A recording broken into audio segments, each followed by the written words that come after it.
You guys know I still have a job to do, right? Well, no better way than nothing to get to work. I'm MegamanNG, and this is another Beast Morphers Season 2 episode review. Today we're reviewing Episode 6, The Blame Game. I'll provide a summary as well as some of the main points.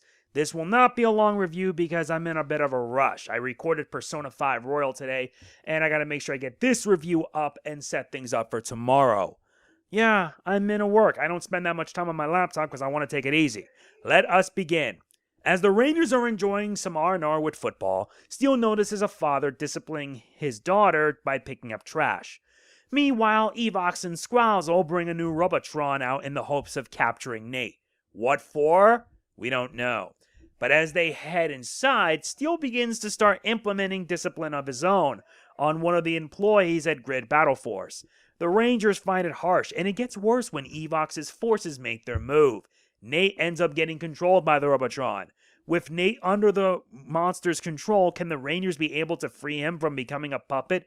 And as for Steele, his way of discipline is going to backfire on them. Hard. Real hard. Yep, new episode, new review. This is going to be continuing as scheduled, but considering they did mention that they already wrapped up on Beast Morphers and everything, hopefully we'll be getting the rest of the episodes. I hope. But knowing that they'll be releasing them first in Australia, I'll make sure to get all these reviews in. This one's a tough pain in and of itself. The plot has the Rangers trying to save Nate from a Robotron that's controlling him, aka the Controllatron.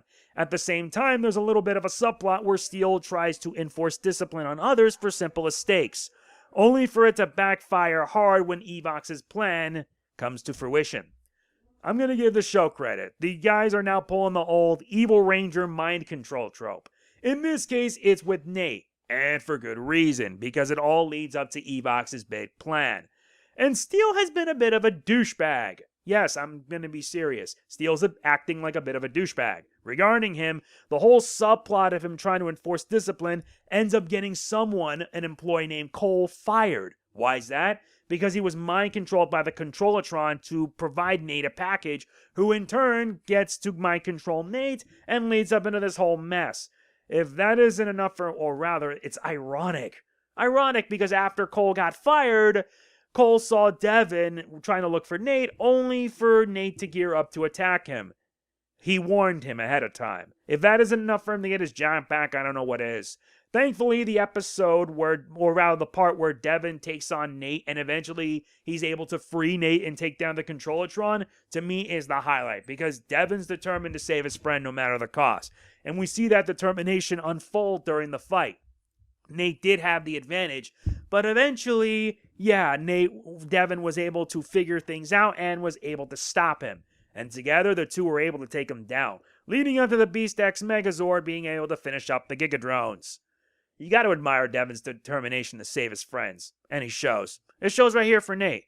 However, if there is any negative that I have with this episode, it's that Steele should have realized he screwed up. Sure, he was trying to do what is right, but he had no idea that Evox's forces were making their move. They had no idea. Made no better by the fact that both Cole and Nate were in a fog. They don't remember being controlled, which led to this whole predicament in the first place. Well, the good news is that there is a happy ending to it all, with Cole getting his job back. However, I felt that Steele should have at least gotten some discipline of his own for doing what happened, because ironic, it was all probably his fault in the first place.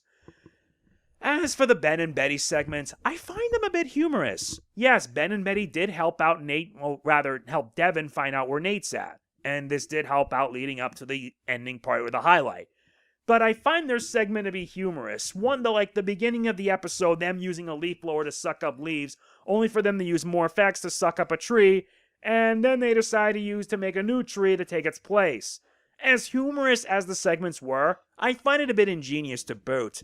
Very ingenious, but I guess it fits because their segments are just minor and on the side, while the main focus is on the Rangers themselves. They do help out in the series, because we've seen that happen in Season 1, and I hope they continue to do that in later on this season. So, yeah, overall, this episode was a pretty solid episode. Steele, to me, was my only fault, because he should have known better than to, enforce discipline, especially when it would lead to a situation that the Rangers couldn't get out of. I wish they would have gotten him some discipline at least. Like, teach him a lesson that sometimes with discipline, there's consequences. Sadly, it didn't happen here, and that made me a little upset. I'm going to give the episode an 8. Yeah, it is a solid episode. I did enjoy it, though I wish they could have at least done something regarding Steel, because Steel's not a bad guy. It's just that he, upon seeing someone give discipline to somebody else, he thought he would do it. Too bad it ended up backfiring in the end, and it ended up nearly getting someone their job, costing them their job. And that sucks. But what can you do at least? So, yeah, my final score for this is an 8. It's an alright episode, solid, and I already expressed my flaws there. But what we do know is that Evox has something big planned, and whatever it is, it's going to get quite bumpy. So be on the lookout. Anyway, that's it for this episode review. If you enjoy it, be sure to hit the like button. It means a lot to me. Do not forget to like, comment, share, subscribe, and click the bell. It helps out big time. Truly, it does. So yeah, that is it. This is MegamanNG signing off. Peace out. Let's morphin'.